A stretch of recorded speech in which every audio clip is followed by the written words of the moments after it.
Good afternoon, everyone, and welcome to this PGA introductory webinar. My name is Michael Abbott, and I am the Member Education Executive here at the PGA. It's my pleasure today to introduce our speaker, Caroline Varlan. Caroline, are you there? I am very well, thank you, Michael. Excellent. Just to give you all a little bit of background information about Caroline before we get started. She has been helping companies with staff issues since 1995 and decided to specialize in the golf industry 2 years ago. Her company, Golf HR, is the leading provider of HR services in the UK golf industry, and with 61 clients on retainer is rather impressively currently 100% tribunal free. Alongside her work with clubs, Caroline also delivers sessions for GCMA, the Golf Club Managers Association, and her first book, Keeping You Out of the Rough, was launched last year and has been greatly received in the industry. Caroline is with us today to talk about her seminar, Employment Law 101, Know Your Rights as a Manager, which has been designed specifically for PGA pros, and hopefully she can give us all a little bit more information about what will be covered on that course. So Caroline, over to you. That's great, thank you, Michael. So the first question is really, why should you listen to this info webinar and attend the one-day seminar? Maybe you think you only have self-employed people working for you. Well, I'm sorry, but you're going to have to think again. It's not as easy as writing, you are self-employed in a contract. In the seminar, we will go through step by step how to make your business safe from an HMRC audit. Because if HMRC audits you and decides that this person who's been working with you is an employee, not only are you going to get fined, which is a given as we know, but you will also be liable for all of their back taxes and their NI for up to the past 6 years. So you will have to pay it on their behalf as well as the employer's contribution. And yeah, that's quite expensive. I don't think anybody wants to be paying that. So if you have anyone working for you in any capacity, then you need to keep listening now and come to this seminar. So if you're with employment law, if you get it right, you are as free as a bird. You can concentrate on getting new clients and growing your business, no problem at all. If you get it wrong, then it gets really expensive in time, money and hassle. So first of all, we're going to try and see how much you know already, and we're going to do a quiz. So the first question, when does protection from unfair dismissal kick in? And this is for the employees, obviously, not the employer. So at a certain point, you no longer can just turn around to them and say, I don't want you anymore, it's not working out, here's your notice, off you go. So you need to write down now whether it's an A, B or C. Correct answer A. Is it after 6 months service that they are protected from unfair dismissal? Is it after 2 years service that they're protected from unfair dismissal? Or is it after 1 year's service that they are protected? A, B or C? Okay. Next one. When does protection from discrimination kick in? Is it A, as soon as they start working for you? Is it B, at the recruitment stage? Or is it C, after 2 years service? So when could they turn around and sue you if you said something foolishly like, I don't employ women because they always get pregnant? At what stage are they protected from those type of remarks? Okay, last question.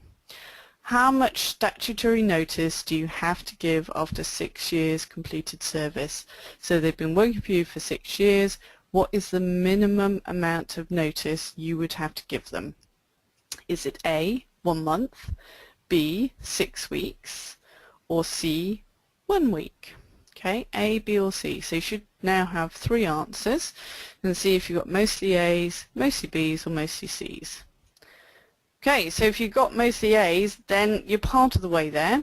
You know there are rules, but you aren't sure exactly what they are, and the one-day seminar will clarify what you need to be doing next. If you got mostly B's, that's brilliant. You got all the answers right, but actually you're probably spending a bit too much time on the HR side of things. You need to be balancing that off with the need to look after your clients and grow your business. But come along to the seminar, we'll make sure that you know what are the important areas to concentrate on in keeping up to date and which ones are least likely to be changing in the near future. And if you've got mainly C's, well, again, you know that there are rules, but you're actually being a bit too generous to your employees. Their entitlements are very clear in law, and if you want to give more than that, that's fine, but make sure you know what the baseline is before you start giving them extra. So in the one-day seminar, we're going to give you the keys to getting the most out of your staff.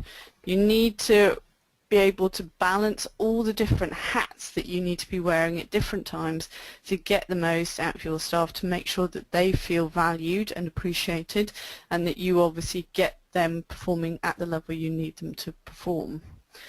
We're going to go through best practice, the importance of best practice and things such as annual reviews. There are two camps on this. One says you should definitely do them, one says you shouldn't. We're going to go through exactly why both of them could be right, which obviously is the usual debate. Who's right about this? They're both right in given situations.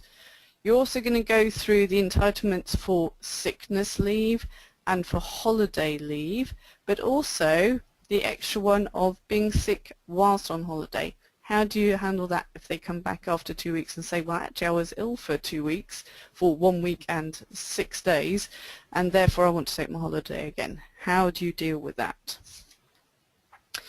You will find out the crucial importance of knowing your employee start date. That is the first thing you need to know when making any decisions about performance-related issues with staff, is when do they start to work for you and what does that mean your options are going forward. And that is the important thing as well. This seminar will let you know that there are always options for dealing with staff. It's never just this is the only thing you can do. There's always different options you can do, and we will take you through the risks and the costs of each option in any given situation so that you know you can make an informed decision about what you want to do next. And heaven forbid it gets really bad, really pear-shaped, you may want to part company with your member of staff. There are ways to do this, some of them riskier than others, some of them quicker than others. All of them are going to cost you some money. It's a question of how much patience you have, but we're going to go through those step by step in the seminar as well. Protected characteristics. We've mentioned this in passing as well with the discrimination. What are the protected characteristics? What is perceived as discrimination nowadays? The Equality Act 2010 redefined what you could do and what you can say and what you can't say. And we'll be going through that in some detail to make sure that you are not inadvertently exposing your business to, you know, one of those £2.5 million lawsuits. And the most important thing in any seminar, the opportunity to ask questions. We will be going through real-life case studies based on my experience with the golf clubs for the past 2 years. But you will have the chance to ask questions about your staff situations and benefit not only from the employment law perspective but also the experience of the other professionals in the room, so that you know when you go back that you have options on how to deal with things. So that's loads of stuff that we're going to be covering on this one-day seminar. So you need to come along if you have anybody working with you who you pay on a regular basis, because you need to make sure that you are protected so that then the worst case scenario never happens. Thank you. Brilliant. Thank you, Caroline, and thanks for providing a really kind of concise but comprehensive overview of what you'll be covering on the day and why pros should attend. You kind of picked up on one of the points I wanted to ask at the end just there, which is, as you know, pros, PGA professionals work all across the world in a variety of different kind of positions, from your coaching roles all the way through to general manager and director of golf. It really is as simple as, if you employ someone, you need to know, employment law, and Absolutely. Yeah, you as soon as you've got one person working with you, you are bound in full by all of the employment law. It's not like health and safety where it's from 5 employees onwards. It's as soon as you have one person in whatever capacity, even as just, a receptionist, they are working for you and they are protected by employment law. So you need to know what you need to be doing as the employer. And does it vary given how many people you're employing, or is it just the same principle throughout? It's the same principle throughout, absolutely. There's no change. The only difference is the length of service will affect some of the entitlements, but other than that, it's from day one of the first person. Brilliant. And I was wondering when you were kind of talking that I think it's pretty fair to say that the golf industry and golf clubs, whilst have similarities with a lot of other industries, there is specific parts that are very kind of different. From your experience over the last 2 years, do you find that most golf clubs know the information about employing people, or is it something that definitely needs work? It is something that definitely needs work. It's a bit like the people who answered mostly A's, that the golf clubs know there are rules, but they're usually not up to date with what the rules are. And golf clubs and pros have the added complication that your clients are dealing with your staff on a daily basis, and they will feel, or often do feel, that they should be helping you to manage your staff.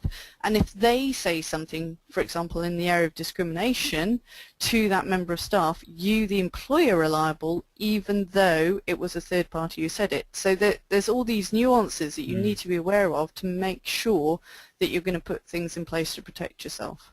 Brilliant. Thank you for confirming that up. And then I guess the last question I had was, if you're going to kind of summarize why people need to attend this and what they'll leave the session with, how would you do that? The people who need, well, we've gone through that. The people who need to come are the people who have anybody in any capacity working with them, because even if they are genuinely self-employed, we are going to go through that step by step and make sure that everything is in place to withstand an audit from HMRC. But everybody who has employees, we're going to cover everything from the recruitment stage right through to dismissal, and a little bit beyond that, to be honest. So you've got an overview of the whole process. You obviously will be in one place yourself as an employer, but the whole process, that you know how it flows into each other, so that there are no surprises, that you are aware of all the different stages. A bit like a good golf swing. You start, you've got the middle, and you've got the ending. And if you do it all in the right way from the beginning, then it will end well. If you start improvising and going out on a limb halfway through and looking in the wrong direction and, you know, shifting your weight the wrong way, that's when it all goes horribly wrong. And it's the same with employment law, is to make sure you know exactly what your balance is, where you're aiming for, and to actually follow through in the right way. Brilliant. Well, Caroline, thank you very much for spending some time with us today. And can I just say, on behalf of all the PGA members that are going to view this webinar, it really is appreciated. And we look forward to hopefully seeing you soon for a seminar. Yeah, my pleasure. Thank you very much. Excellent. For all the members that are watching this recorded webinar, if you do want to see Caroline in action, don't forget to go onto the Member Education homepage and register your interest for this seminar. If you're watching this on YouTube, there is actually a link in the About section below, so just click on that and you'll be redirected to our website where you can learn more about the seminar and book on or register for the course. Caroline, before we finish, is there anything else you want to add? No, just that I'm looking forward to meeting some pros and hearing all about your staff issues that I'm sure we'll be able to resolve. Excellent. Thank you, Caroline.